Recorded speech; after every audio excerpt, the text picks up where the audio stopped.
Então, oremos. Bondoso Deus, nós te agradecemos mais uma vez pela tua misericórdia, pela tua bondade. Obrigado, Deus, porque cada cântico, cada hino que foi entoado aqui essa noite é para a tua honra e glória, e nós declaramos realmente a verdade, possamos vivenciar, Deus, uma total entrega das nossas vidas. Nos ajude, precisamos de ti, Senhor. Agradecemos, Senhor, pela vida do Jonatas, da Priscila. Obrigado, Deus, porque o Senhor tem conduzido esta família. E, ó Pai, nós te louvamos por mais essa etapa que finda ali na vida deles, mas que inicia agora tantos desafios. Nós nos colocamos na brecha em oração por esses e tantos outros, os nossos missionários que apoiamos. Clamamos, Senhor, para que o Senhor renove as forças de cada um deles, possam estar firmes no estudo da Tua Palavra, firmes na proclamação do Teu Evangelho, onde o Senhor tem plantado cada um deles. Ó Senhor, agradecemos por toda a Tua provisão, por todo o Teu sustento sobre as nossas vidas. Nós reconhecemos que o Senhor tem sido muito bom, o Senhor é bom ao nos conceder tantos privilégios, tantas bênçãos, que nós possamos ser bons mordomos de tudo que o Senhor tem nos dado, Senhor. Então, continuamos clamando também por nossos adolescentes, por nossas crianças. Cada membro desta igreja, cada filho teu, sustenta, revigora as suas forças, a alegria da tua salvação. Visite a cada um, Senhor, com a verdade da tua palavra. Clamamos agora por essa atenção redobrada sobre a tua palavra. Que teu nome seja glorificado, exaltado, Senhor. Por favor, esse é o nosso pedido através deste culto, através da leitura bíblica, através da nossa atenção a essa palavra. E assim oramos, agradecidos pelo nome santo de Jesus. Amém. Amém, irmãos? Então abra a sua Bíblia em Efésios, capítulo 5. Nós temos andado aí por Efésios, desde o segundo semestre, né? Então chegamos no capítulo 5, hoje no verso 15. Efésios 5, versos 15 até o 21.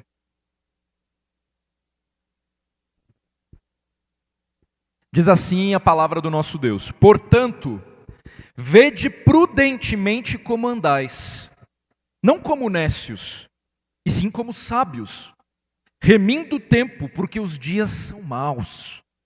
Por esta razão, não vos torneis insensatos, mas procurai compreender qual a vontade do Senhor, e não vos embriagueis com vinho, no qual há dissolução, mas enchei-vos do Espírito, falando entre vós com salmos, entoando e louvando de coração ao Senhor, com hinos e cânticos espirituais, dando sempre graças por tudo a nosso Deus e Pai, em nome de nosso Senhor Jesus Cristo, sujeitando-vos uns aos outros no temor de Cristo.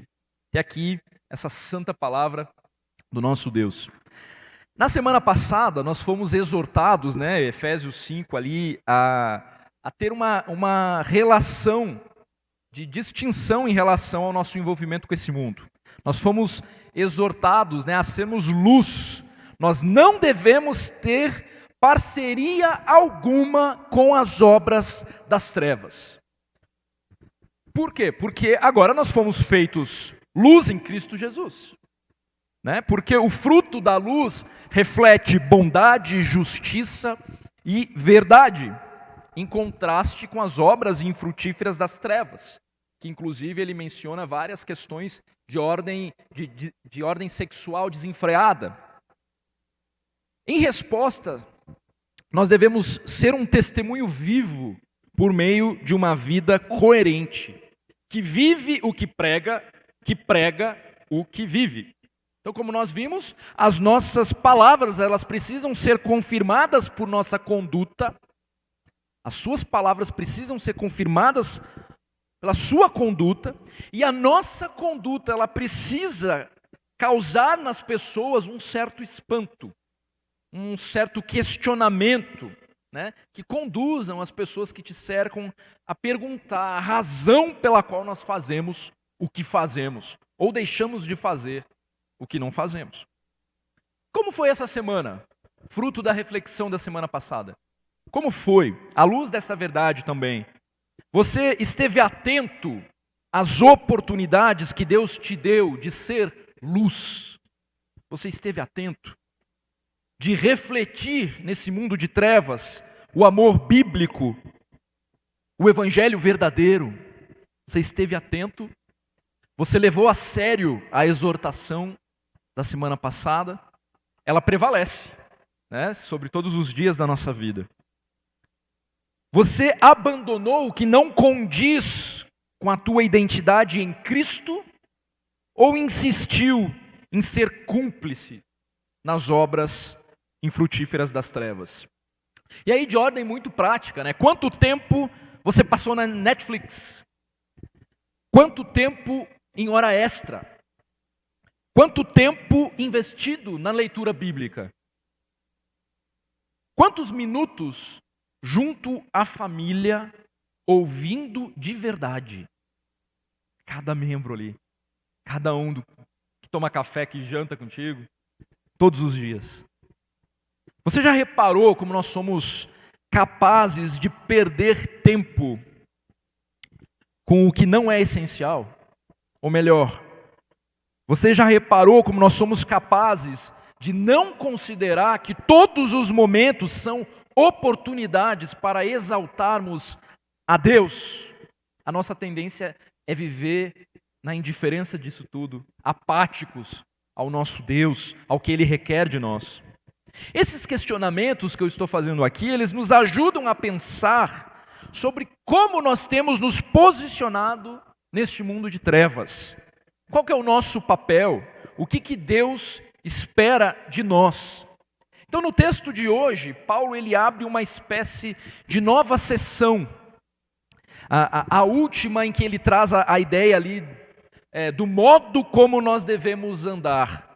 Com a expressão, inclusive, ali, andai como sábios. Ele está falando sobre um caminho, sobre uma caminhada, né?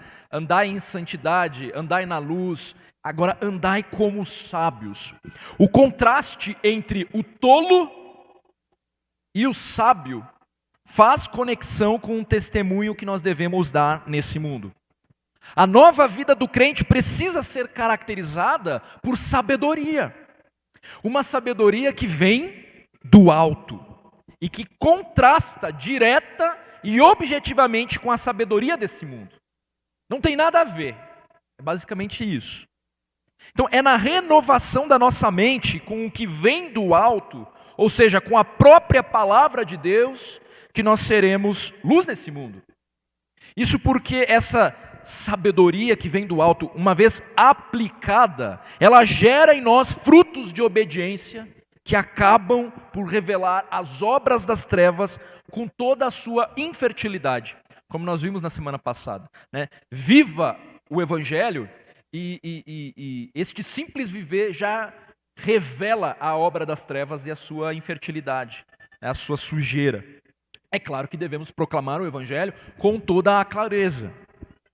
Então, basicamente, se o nosso comportamento será como uma luz que acorda o descrente, como nós vimos na semana passada, esse comportamento, ele deverá se firmar em um andar sábio. Em um andar sábio. Versículo 15, portanto, vede prudentemente como andais, não como nécios, e sim como sábios. Há sempre dois caminhos que nos são propostos no nosso dia a dia, na nossa vida. Um deles se relaciona com a ignorância, com a falta de sentido ou coerência, que é o que está atrelado ali à palavra nécio, né? E esse é o caminho nécio.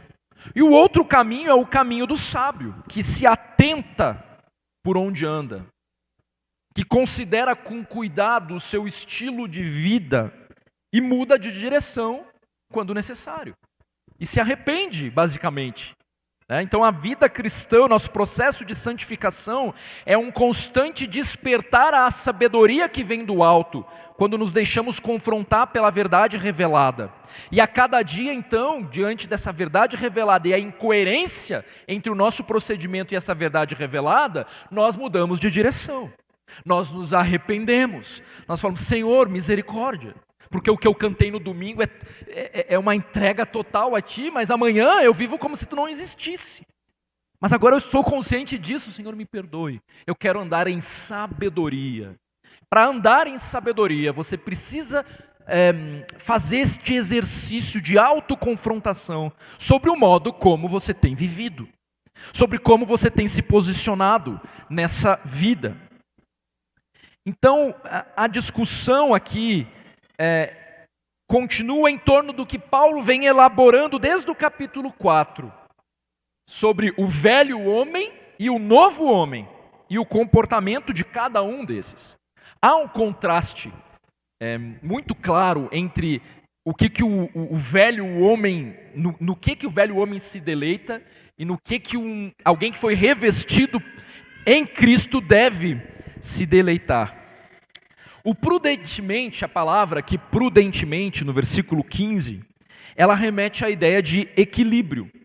Como se por todos os lados houvessem perigos, e o cristão, prudentemente, ele precisa verificar como que ele tem andado. E alguém usou a ilustração de imaginar, né, uma corda, um elástico, né? E onde você tem que prudentemente se equilibrando, porque há perigo à direita, há perigo à esquerda. O andar prudentemente considera, né, o que está acontecendo ao derredor. E não se conforma, aí eu lembro de Romanos 12, né, com o padrão deste mundo. Renova a sua mente, renova o seu entendimento. E isto é a sabedoria que vem do alto. E é claro que é só o Espírito Santo mesmo que nos convence do pecado e que nos torna capacitados até mesmo a discernir, né, o certo do errado e a mudar de direção, arrependimento. Então, o cristão, ele precisa verificar como que ele tem andado e como que nós fazemos isso. Para andar de forma sábia, o cristão terá que adquirir a perspectiva de Deus sobre tudo o que acontece na vida. E parece algo muito evidente isso que eu estou falando, mas todos nós batalhamos justamente aqui, nessa falta de perspectiva, né, sobre o que é pertencer a Deus, sobre o que é ser igreja, sobre o que é viver em sabedoria, uma sabedoria que agrada ao Senhor. Então, nós temos que adquirir a perspectiva de Deus. De como que nós fazemos isso? E à medida que nós nos aproximamos da palavra, não tem outro caminho. Não é o teu achismo, não é o teu gosto pessoal, né? Essa perspectiva, ela é adquirida pelo estudo da palavra de Deus. Nós devemos nos esforçar para viver prudentemente, firmados na sabedoria. É triste encontrar um cabeça branca tolo. É triste. Mas há solução para todos nós, não interessa a idade. Né? Mudar de caminho, mudar de direção em arrependimento e adquirir a perspectiva bíblica sobre a vida é constantemente, né? Até os últimos dias, né? Mas que especialmente, né, os jovens aqui presentes, né, que batalhem desde já, para deixar para as próximas gerações um legado, né, onde os outros jovens, talvez as crianças que estejam aqui hoje, tenham a quem recorrer, né, tenham a quem pedir socorro e instrução bíblica. E aqueles que já estão na sua maturidade, né, não podem se omitir. Precisam se servir desta palavra. As mulheres mais velhas, elas precisam instruir as mais novas, né? E há tanta riqueza, né, adquirida ao longo da vida mesmo. Ali Paulo vai falar para Timóteo que ela deve ensinar a outra até mesmo a ser uma boa dona de casa. Olha que aspecto prático, né? Então, e ali, e sabemos que tudo tem que ser para a glória de Deus. Às vezes esta sabedoria, talvez você não se julgue a maior teóloga do mundo aí, mas o Senhor está te pedindo para ser fiel no que Ele já revelou. Você consegue entender? Claro que consegue. Você tem que instruir as mais novas. Sabe o que é ser sábio?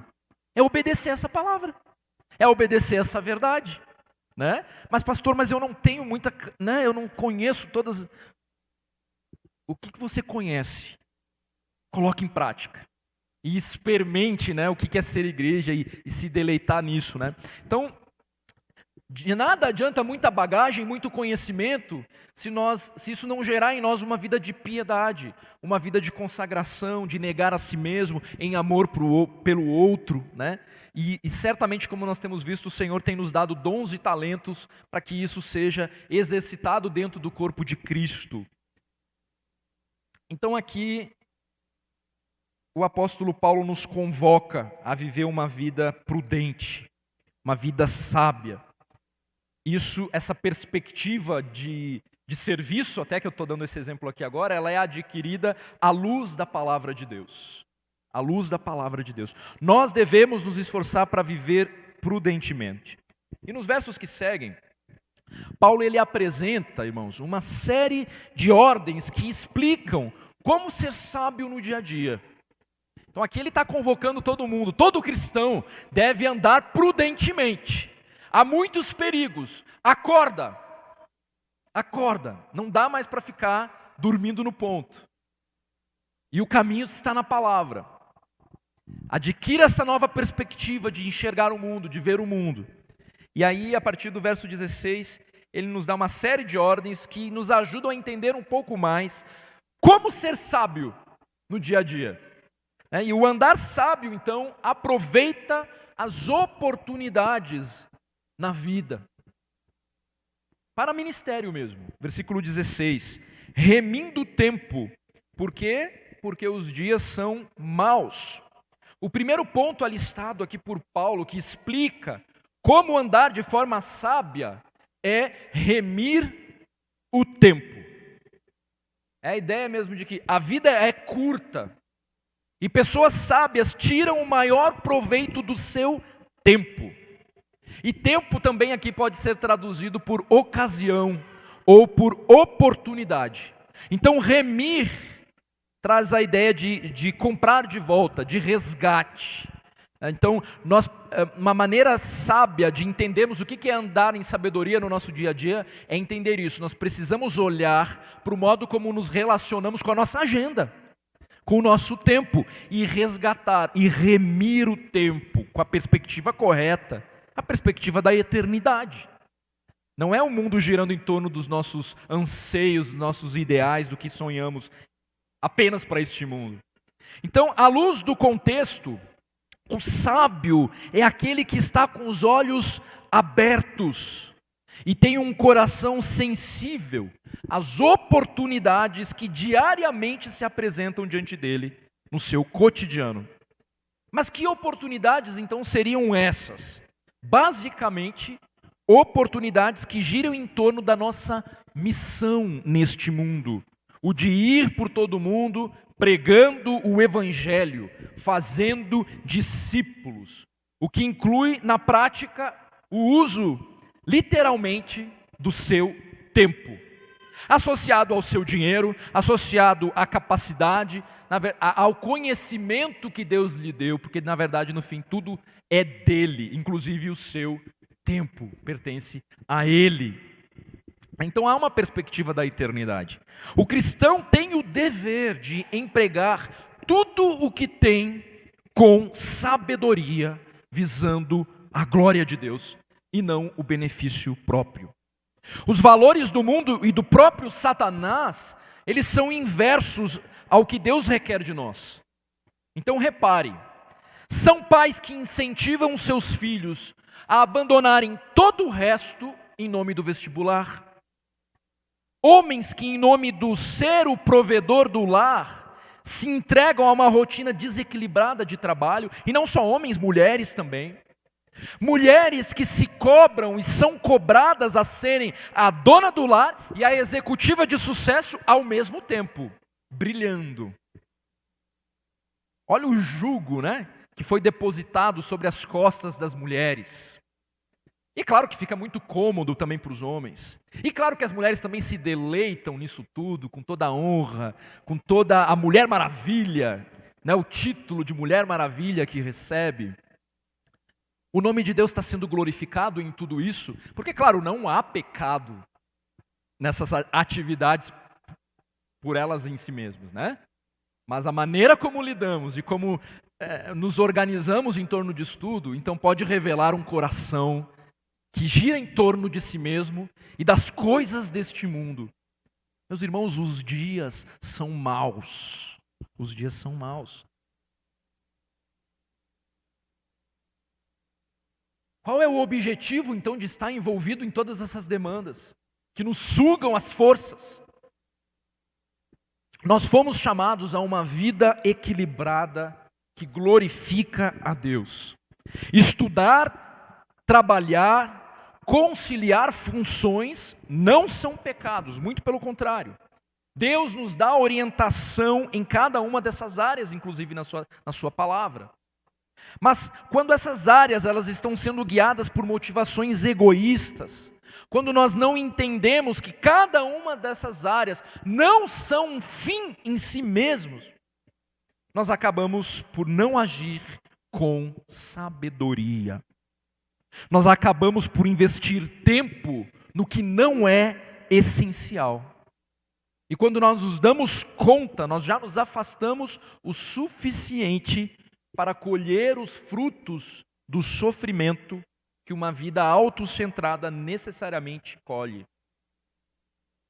Uma vida autocentrada colhe sofrimento. Nós fomos feitos e criados para glorificar o nome de Deus, com tudo que Ele nos deu, com tudo que somos, e não para viver neste mundo, segundo a lógica desse mundo. Nós somos luz desse mundo e lá estamos nós vivendo como se fossem mortos. Por que você estuda? Por que você estuda?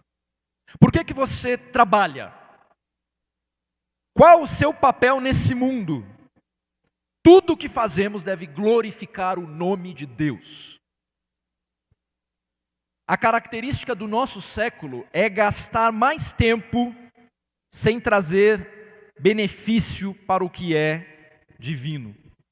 O maior perigo que nós corremos é o de que as coisas urgentes venham a sufocar aquelas que são realmente importantes. Eu gostei dessa frase aqui.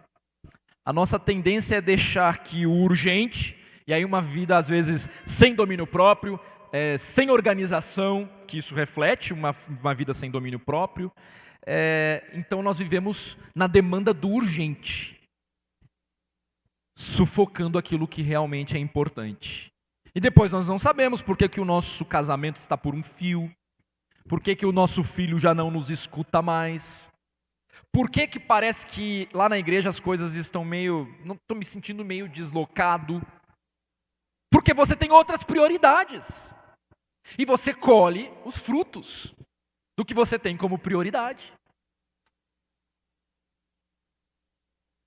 No nosso texto, a ideia de evangelismo e de edificação se fazem presentes no contexto aqui. Remindo o tempo significa resgatar as oportunidades para evangelizar e edificar o corpo de Cristo em meio a tudo o que fazemos. Então sim, estude, trabalhe, faça tudo com a perspectiva divina, o que significa dizer que tudo o que te cerca, que os teus planos, sejam eles quais forem, carreira, casamento, não podem ter um fim em si mesmos. Não podem ter um fim em si mesmos. Mas são instrumentos que Deus coloca nas suas mãos para que o plano dele se expanda. Eu gosto de pensar em alguém que passa no vestibular em determinado ano e não em outro. Ele tentou, não passou. Aí ele tentou no outro, passou. Muda todo o cenário. Muda todo o cenário. Talvez alguém que não passe no vestibular deveria pensar da seguinte perspectiva. Que pessoas Deus vai colocar no meu caminho? Porque não era a turma 2020, mas é a turma 2021. E lá tem pessoas com as suas demandas, com as suas histórias que sentarão do meu lado. E que são pessoas diferentes das que sentariam do meu lado em 2020.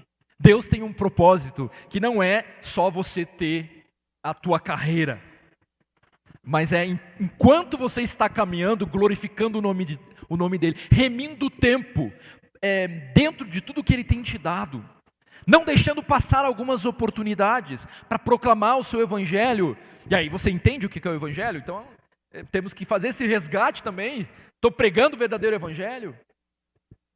Estou anunciando as boas novas que passa pela necessidade do camarada se entender como pecador? Isso tem que ocorrer durante o percurso onde Deus tem te colocado, onde Ele tem te plantado. Então a vida não gira em torno do quanto você conquista, de quem você é socialmente falando. A ênfase está no quanto cada uma destas coisas servem ao propósito de Deus através da tua vida. E aqui é a ênfase, né, da perspectiva que nós precisamos entender, que vai separar o tolo do sábio. Porque se te pedirem a tua alma hoje, o que resta? Qual que é o teu legado? É apenas um curso incompleto na UNB? Né? Ou, enfim, a promoção que tu tanto esperava que vai para o outro, que é menos capacitado que você, e vai para o outro. Então, a gente precisa ter uma perspectiva divina sobre as coisas, da eternidade. Pensar na eternidade. Né? Pensar em evangelismo é pensar na eternidade. Pense cada vez mais na eternidade, na grandiosidade desse Deus.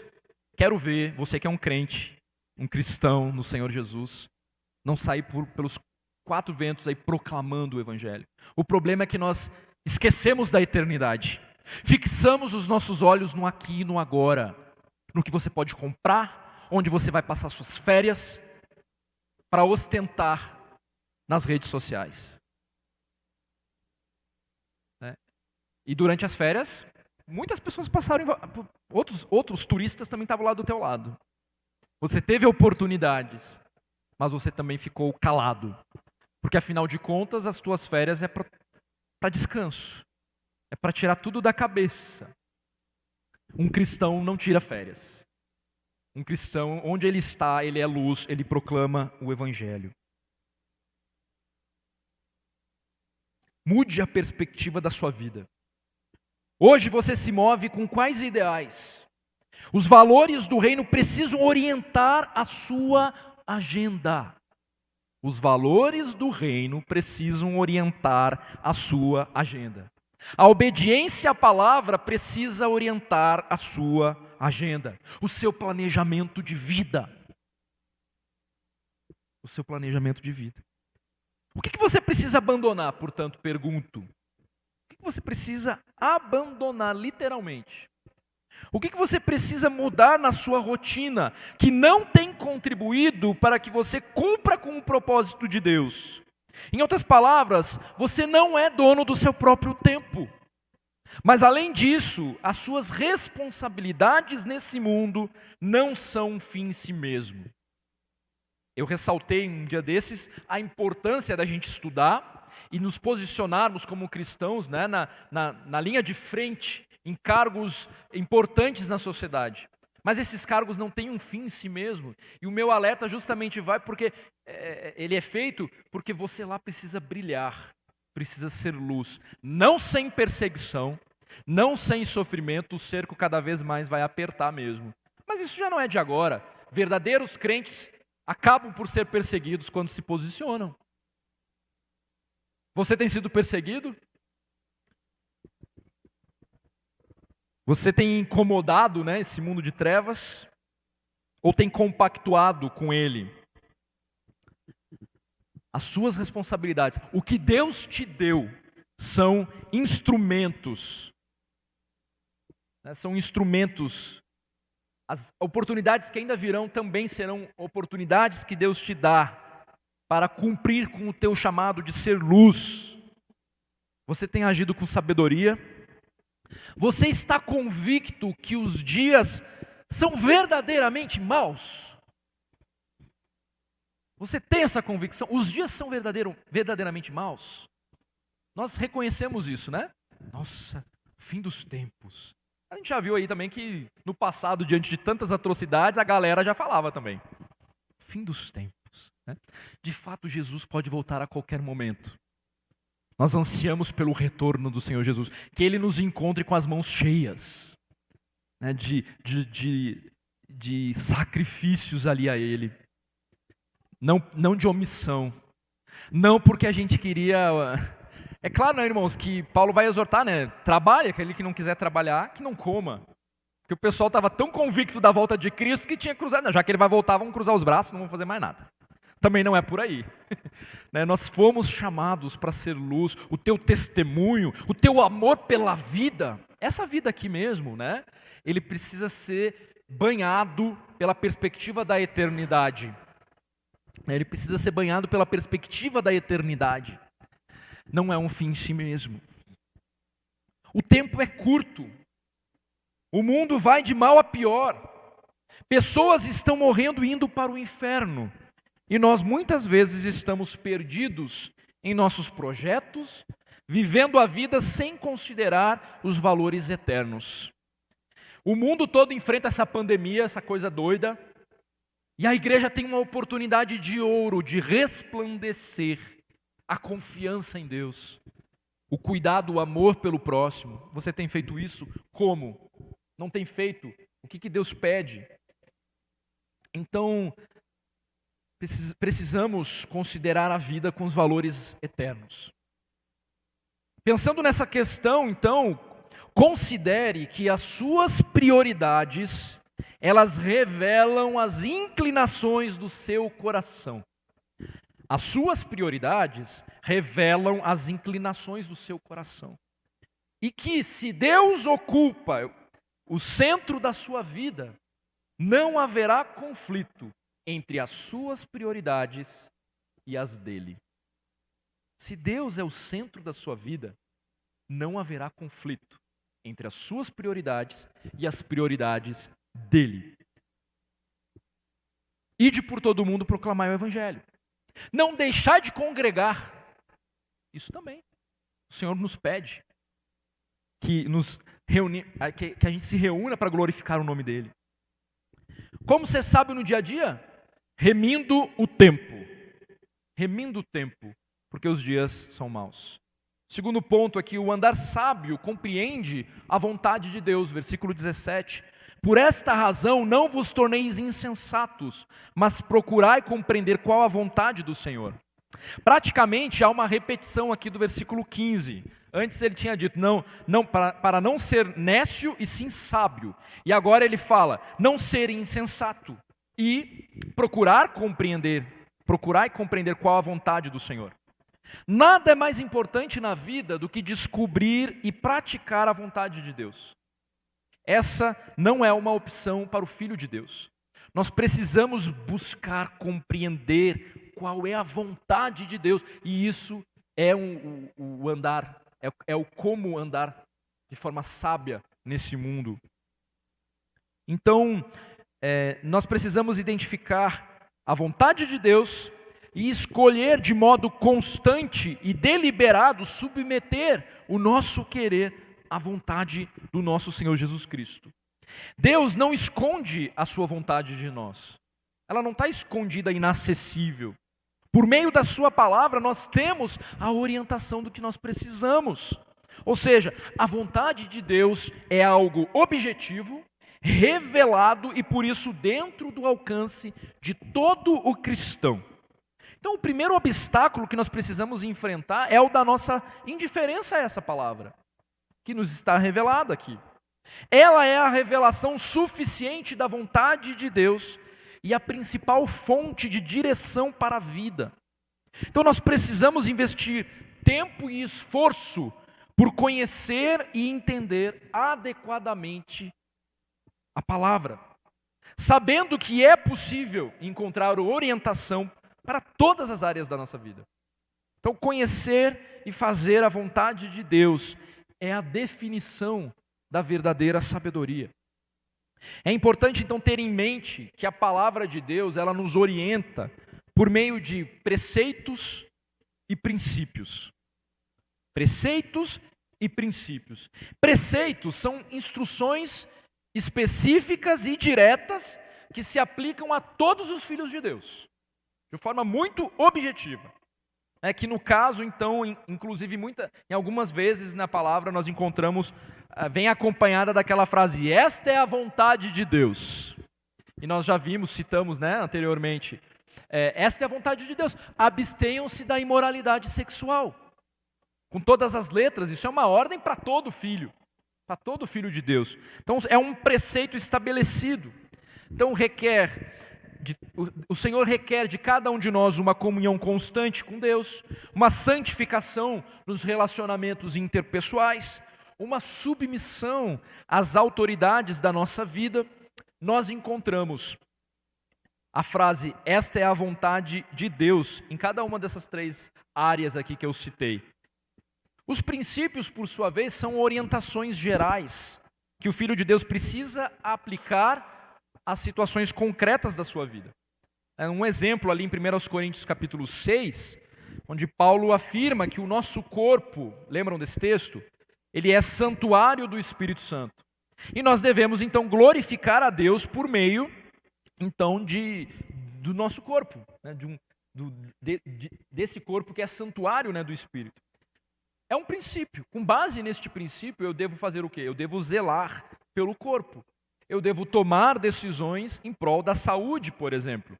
Então nós temos preceitos e temos princípios na palavra do nosso Deus que nos ajudam a viver de forma sábia no presente momento. Mas o reconhecimento da palavra como a fonte suficiente da vontade de Deus para as nossas vidas, ele se dá por meio de um coração submisso. Se dá por meio de um coração que confia em Deus a ponto de deixá-lo guiar mesmo cada um dos nossos passos. Então, entenda, a vontade de Deus, ela precisa ser evidenciada na sua vida, na esfera pessoal. Não apenas nos seus posicionamentos genéricos a respeito da vida. A vontade de Deus precisa ser revelada aí, no teu dia a dia, em cada passo, em cada decisão que você toma. Então aqui a palavra compreender significa juntar os dados, reunir as informações. Daí a necessidade de crescermos no conhecimento das Escrituras, considerando os contextos, considerando o enredo da história que Deus resolveu contar. Então basicamente, nós precisamos ter a seguinte convicção: o Espírito Santo nunca nos guiará a fazer algo contra um preceito ou princípio da palavra de Deus. Nunca. Ele nunca contradiz essa palavra. Ele nunca contradiz os preceitos e os princípios. O Senhor não está a fim de negociar o andar sábio que traz consequências de glória ao nome dele com a gente. Mas tem que entender que, não, a palavra de Deus não fica brincando com a gente. Nós precisamos nos sujeitar a esta palavra, ao que Deus requer de nós. E aqui eu preciso fazer um alerta importante. Você já deve ter escutado, ou você mesmo já deve ter dito isso, em relação à paz ou convicção pessoal. Em um mundo cada vez mais orientado pelo eu sinto, ou pela ideia do eu tenho vontade, muitos crentes também tendem a conceber a vontade de Deus pelas próprias emoções. Nós não devemos exigir nem pensar, né, que cada decisão tenha obrigatoriamente uma confirmação emocional positiva. Né? Não necessariamente. Porque às vezes nós vamos resolutos, mais submissos. Né? Nós não estamos sentindo tudo que nosso coração gostaria de sentir em muitos momentos em que nos submetemos à verdade revelada, não é verdade? Paz pode ser fruto de uma consciência cauterizada. Então a gente tem que tomar cuidado com isso. Não é a paz do teu coração que deve reger as suas decisões, mas é o que Deus revela na sua palavra. São as prioridades dele reinando na sua vida. E se ele é o teu Senhor, fica mais fácil.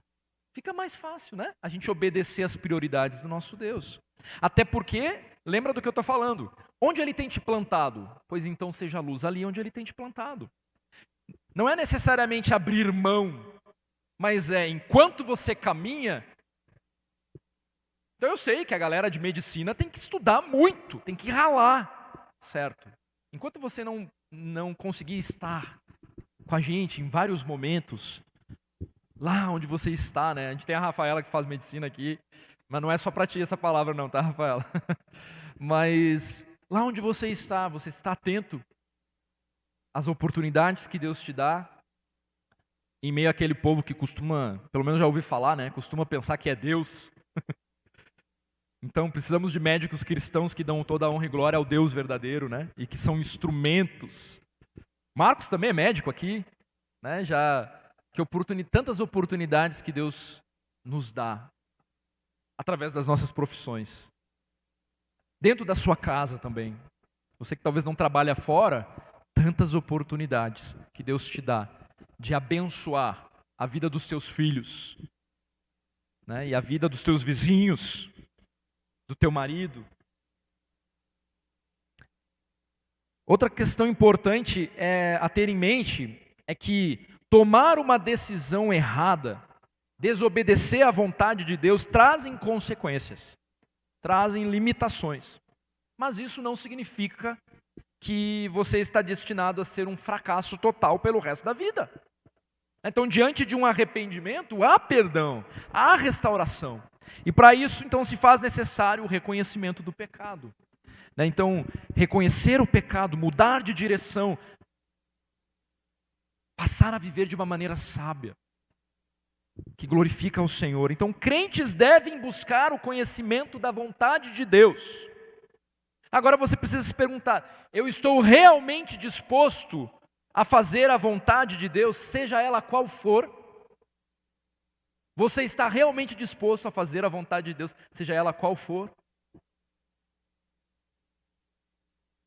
Como ser sábio no dia a dia? Remindo o tempo e procurando compreender a vontade de Deus. A terceira ordem para um andar sábio, que aparece aqui no texto, no versículo 18: e não vos embriagueis com vinho, no qual há dissolução, mas enchei-vos do Espírito, falando entre vós com salmos, entoando e louvando de coração ao Senhor, com hinos e cânticos espirituais, dando sempre graças por tudo a nosso Deus e Pai, em nome do Senhor Jesus Cristo, sujeitando-vos uns aos outros no temor de Cristo. Paulo faz aqui, nesses versículos, um contraste. A embriaguez causada pelo vinho versus a plenitude do Espírito. Então, esse contraste, ele é mais nítido, poderia ser mais nítido para os leitores ali originais do que para nós. A gente não enxerga, numa primeira leitura, esse contraste, talvez, de forma tão imediata. Isso porque o hábito da embriaguez era costumeiro entre as populações ali pagãs, né, que seguiam ali os seus impulsos carnais, incluindo ali nas festas, né, e orgias em adoração ao Deus do vinho. Então tinha todo esse contexto de adoração ali. Paulo, ele proibiu que os crentes, os efésios ali, eles continuassem naquele estilo de vida contrário ao que Deus espera. Ou seja, os crentes efésios, eles não deveriam se conformar à prática pagã da embriaguez cultual, porque esse não seria um caminho para a sabedoria, como muitos deles inclusive pensavam. Era a maneira deles adorarem o Deus falso que inventaram. Nós sabemos que as Escrituras, elas não condenam o uso do vinho. Mas a palavra, ela condena o seu abuso, né? Então nós vemos Paulo, por exemplo, recomendando a Timóteo o uso do vinho de forma medicinal. Lembram desse texto, quando ele fala: não continues a beber somente água, usa um pouco de vinho por causa do seu estômago e das tuas frequentes enfermidades. O próprio Senhor Jesus, ele transformou água em vinho para ser consumido num ambiente de festa, numa festa de casamento, né? Um vinho que, inclusive, ele foi elogiado pela qualidade. Não foi qualquer vinho, né? Foi a lá Rio Grande do Sul, o vinho, né? Proporcionado ali. É claro que o homem, ele corrompeu, inclusive, isso. Ele corrompeu, inclusive, isso, né? O deleite, né, nas coisas que que Deus permitiu que fosse criado, né? O homem sem domínio próprio fez do uso do vinho, né, abusou ali disso tudo. E aí eu selecionei aqui alguns tópicos que o Hernandes Dias Lopes, ele fala a respeito deste abuso do vinho. Vou mencionar rapidamente aqui. O uso do vinho, ele se torna abuso quando ele descamba para o excesso. É ali em Provérbios 23, nós vamos ver para o camarada não se deter no vinho quando ele tiver, né, rosado, uma coisa assim, ele vai falando da cor do vinho, não se detém ali nesse caminho. Quando o indivíduo passa a ser dominado por ele, e na verdade ele está botando vários princípios da luta contra o pecado e de amor ao próximo aqui. Quando essa prática ofende a consciência fraca do outro crente, então a gente não deveria. Quando fere o testemunho cristão na comunhão, na comunidade, na verdade, e não glorifica a Deus. E quando há alguma dúvida na mente do cristão sobre essa prática. Então, o nosso relacionamento com o vinho deve-se considerar estas questões aqui. Mas a questão do apóstolo Paulo nessa passagem não é a embriaguez. Não é a grande ênfase nos pequenos grupos dessa semana, não é uma discussão sobre vinho. Né? Mas a questão aqui, ele deseja apenas, como eu falei, fazer uma comparação, mencionando a embriaguez, para contrastar com o tema principal, que é a plenitude do Espírito, que aparece então como o nosso terceiro ponto no que diz respeito a um andar sábio que glorifica a Deus nesse mundo de trevas. Então, de fato, o abuso da bebida alcoólica conduz à dissolução. Acaba por conduzir o beberrão a um descontrole. A pessoa perde o controle de si, não é verdade? Não sei se você já teve essa terrível experiência, né, de se deixar conduzir, ou já presenciou alguém totalmente sem controle, né, das suas faculdades. Às vezes jogado ao chão ali, não interessando nada nem ninguém mais, perdeu totalmente o controle. É triste. O abuso, né, da bebida alcoólica muda radicalmente a personalidade e o comportamento do beberrão. Então, de certa forma, olha o contraste, vamos lá. O novo homem em Cristo, ele também perde o controle de si. Ele também perde o controle de si, de seus desejos, vamos dizer assim, e passa a ser dominado pelo Espírito de Deus. A pessoa bêbada, ela está sob a influência do álcool. E um cristão cheio do Espírito, ele está sob a influência e o poder do Espírito Santo, tendo a sua vida guiada e direcionada por ele. Assim, então, a comparação, o contraste, remete à ideia do abandono do velho homem com suas práticas pecaminosas, inclusive aqui a dissolução, e aí podendo envolver novamente todo o desregramento sexual, e o revestimento do novo homem que em Cristo é capacitado a ter atitudes e comportamentos que nunca teria por si mesmo. Então, na embriaguez, o homem perde o controle de si mesmo. Isso é fácil de ser comprovado. No enchimento do Espírito, né, ele ganha, vamos dizer assim, o controle de si, pois o domínio próprio é fruto do Espírito. Ele é dominado pelo Espírito. As suas faculdades são dominadas pelo Espírito Santo. E agora esse Espírito, que é o próprio Deus, é quem age e quem conduz esse novo homem. Enchei-vos do Espírito. Ser cheio do Espírito, então, não significa ter mais do Espírito. Por quê? De fato, quando nós cremos, nós vimos aqui mesmo no capítulo 1, versículos 13 e 14 de Efésios, nós fomos selados pelo Espírito. Amém? Nós já fomos selados por esse Espírito. Então, um crente não pode obter mais do Espírito Santo, porque o Espírito Santo já habita a vida do crente em toda a sua plenitude. Você aceitou a Cristo como teu Senhor, como teu Salvador, se arrependendo dos seus pecados, o Espírito Santo de Deus passou a habitar em você. Inteiramente, completamente. Mas o Espírito Santo, ele pode obter mais do crente, isso sim. Ele pode exercer completo controle da vida que lhe é submissa, que é submissa a Ele. E aí somos exortados a não entristecer o Espírito, a ouvir a voz do Espírito. Aqui o verbo encher, ele está na voz passiva. Então indica o que isso? Significa o quê? Indicando que a nossa responsabilidade é a de criar o ambiente favorável para a plenitude do Espírito, para que Ele nos controle de fato em cada uma das áreas da nossa vida. O que é a certeza então de um andar sábio.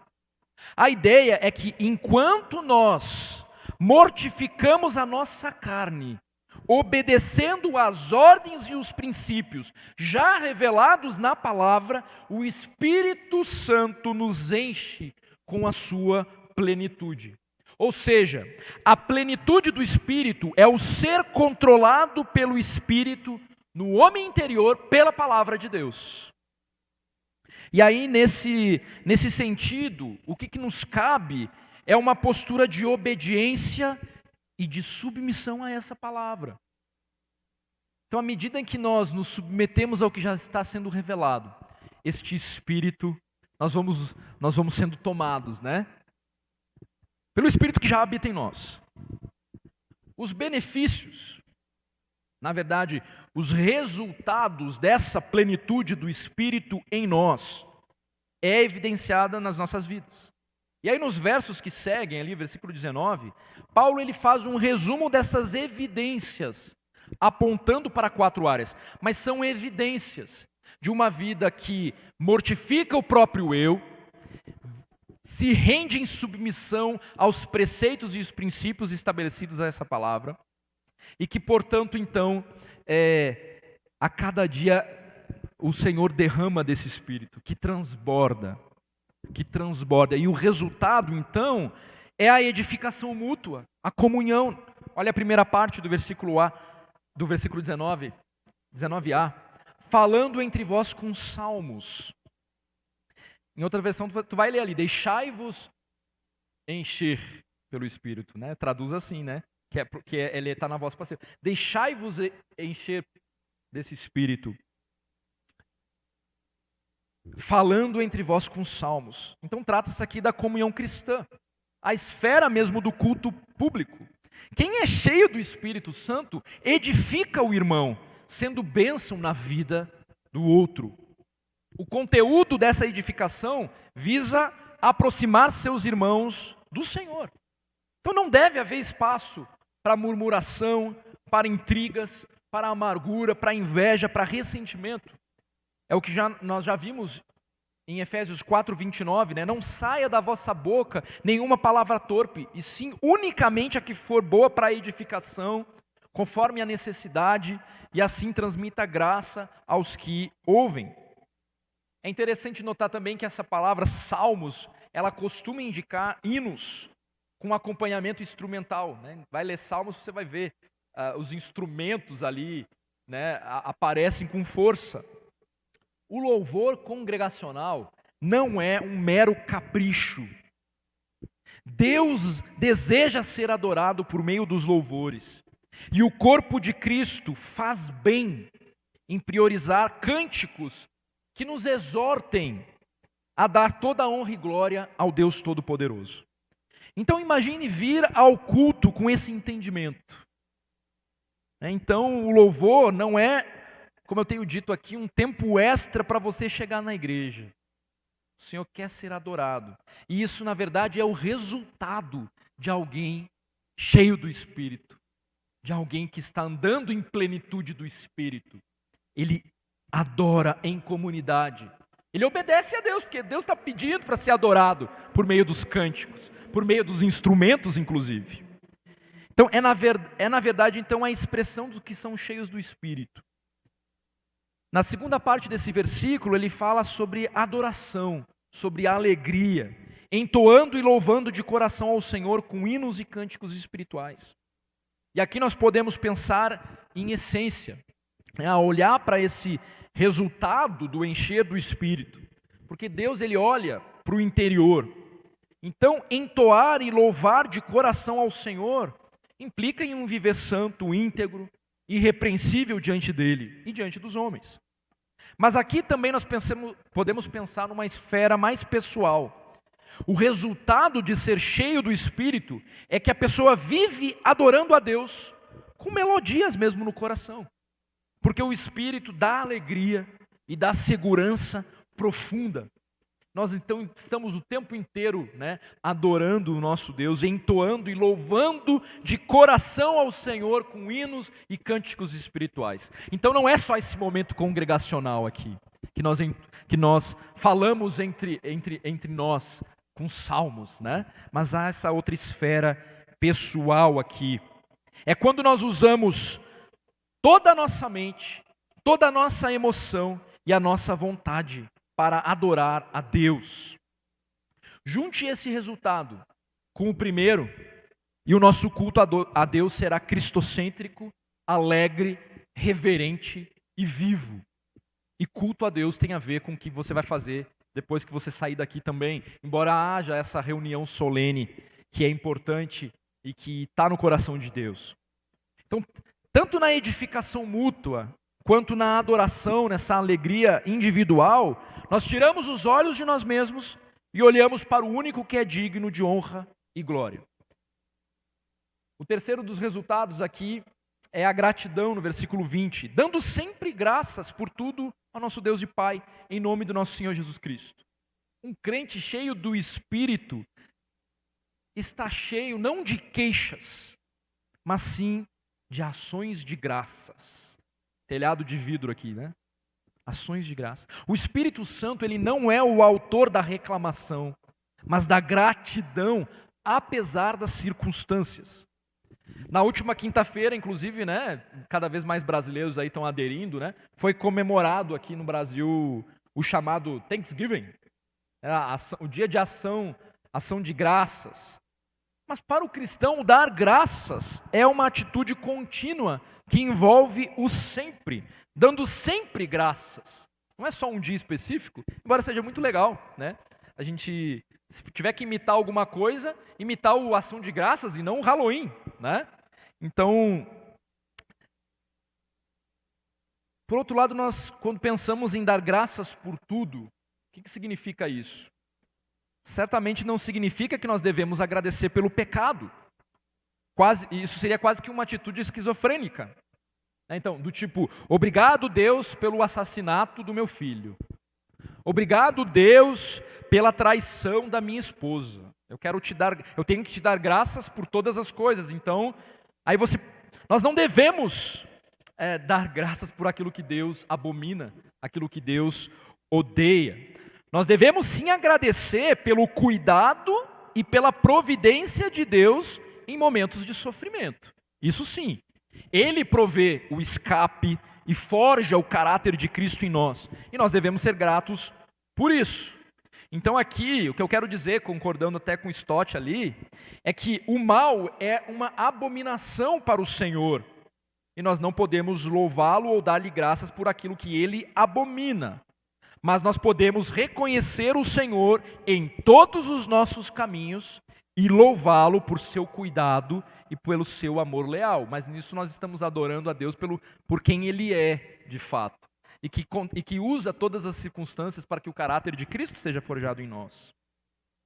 Na prática, então, uma pessoa que vive reivindicando os seus direitos, criticando os outros, sendo rebelde às autoridades em sua vida, reclamando, fazendo demandas egoístas, demonstra não ser uma pessoa controlada pelo Espírito de Deus.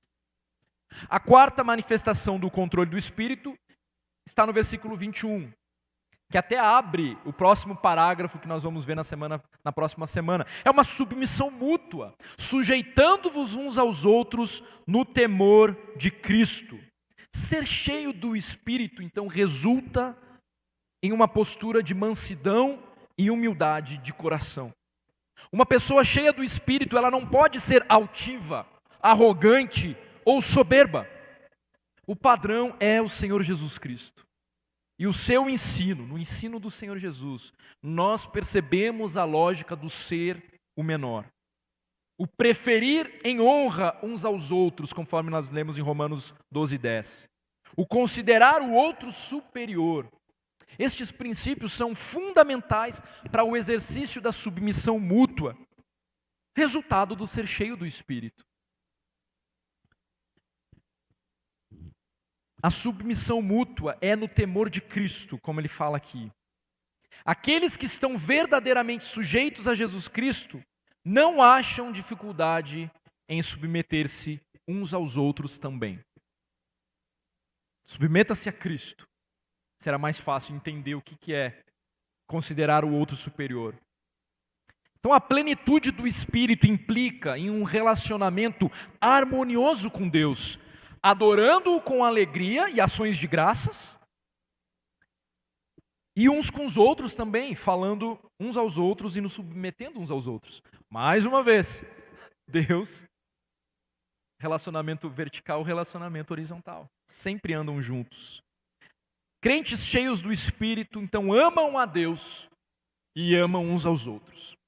A plenitude do Espírito, então, é um privilégio que deve ser continuamente renovado por uma vida de reverência e obediência a Deus em sua palavra. Então, ser luz nesse mundo, meus irmãos, requer um andar de sabedoria. Essa sabedoria, ela leva em conta o remir do nosso tempo, porque os dias são maus. Nós temos que ser bons mordomos de tudo o que Deus nos deu, inclusive do tempo. Leva em conta a compreensão da vontade de Deus, uma sujeição a essa palavra que é viva, e leva em conta um viver na plenitude do Espírito. E esse viver na plenitude do Espírito considera a palavra, se submete a essa palavra e mortifica a própria carne. Essa é a nossa tarefa. E aí, aquele que mortifica, à medida em que mortifica, o próprio Deus vai nos dando compreensão, capacitação, nos enchendo com seu Espírito, e isso transborda de modo que a gente vive em comunidade, vive em intimidade com Ele, entende o que é se submeter uns aos outros, vive com o coração cheio de gratidão. Quantas áreas a serem confrontadas aqui. Espero que o Senhor, por meio da sua palavra, tenha confrontado o seu coração a uma atitude de mudança. Né? Porque eu comecei questionando e perguntando como é que foi essa semana com relação à confrontação da semana passada. Né? Então, muito mais do que você se preocupar, qual é o caminho para eu estar cheio do Espírito? Sabe qual é o caminho? A mortificação da sua carne. Você dizer não para o seu eu. Você se submeter à palavra. Mas falta tanto ainda, é a vida toda. Mas o que você já entendeu? Que você ainda não está vivendo.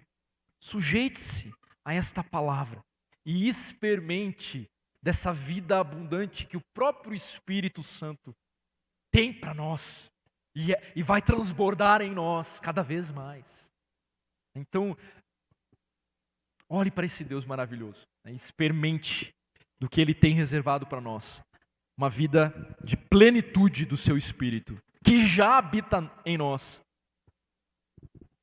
Amém, meus irmãos? Oremos.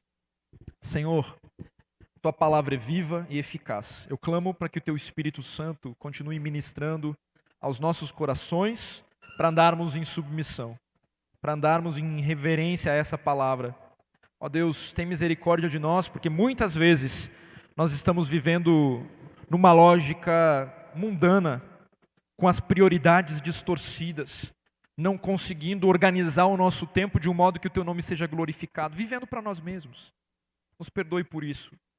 Nos ajude, Senhor, a olhar para as circunstâncias como oportunidades de glorificar o Teu nome, de evangelizar, de edificar as pessoas. Essa é a Tua vontade, essa é a nossa missão. Nós queremos mortificar o nosso eu para andarmos em plenitude do Espírito, proclamando o Teu evangelho, glorificando o Teu nome em tudo e em todo o tempo. Nos ajude, Deus, a nos submetermos a essas verdades, as verdades que ouvimos nessa noite. Em nome de Cristo. Amém.